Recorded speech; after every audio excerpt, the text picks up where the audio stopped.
কি কোথায় চললে বাজার করতে? না, বাজার করতে নয়, এটার ভিতরে এখন যে এসআর ফর্ম বেরিয়েছে সেটা আছে। আজকে আমি তোমাদের পূরণ করা দেখাবো, কিভাবে করব সেটা তোমরা দেখো।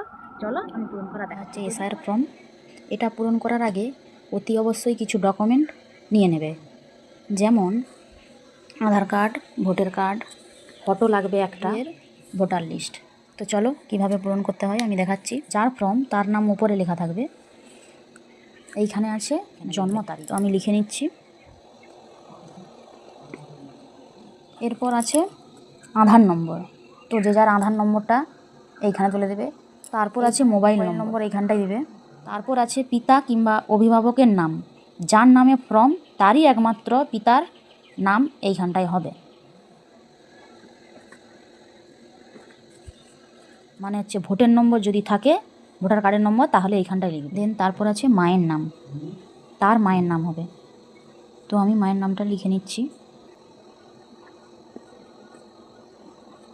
তারপর আছে স্বামী কিংবা স্ত্রীর নাম যদি থাকে, এটা যদি ছেলের নামে ফর্ম হয় তার স্ত্রীর নাম এখানে হবে, আর যদি এটা মেয়ের নামে ফর্ম হয় তার স্বামীর নাম এইখানে হবে।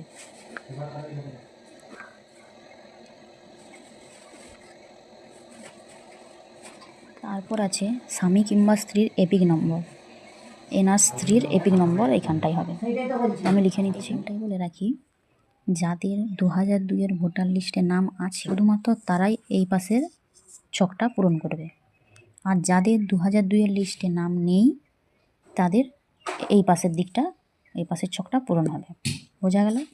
তো এনার 2002-এর লিস্টে নাম আছে, সেক্ষেত্রে আমি এইখানটা এই ছকটা পূরণ করব। তো প্রথমেই আছে নির্বাচকের নাম, তো এনার তো 2002-এর লিস্টে নাম আছে, তো আমি 2002-এর লিস্টে নামটা দেখেই এইখানে নামটা লিখব।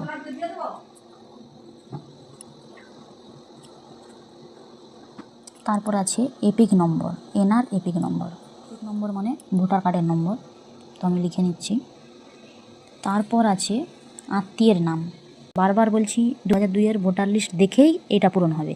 ভোটার লিস্টে এনার আত্মীয়ের নাম যেটা আছে আমি সেটা এখানে লিখব।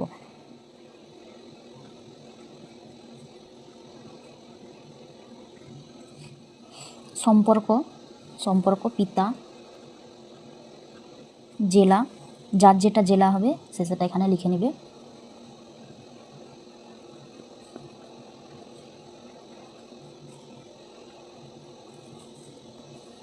এরপর আছে রাজ্যের নাম,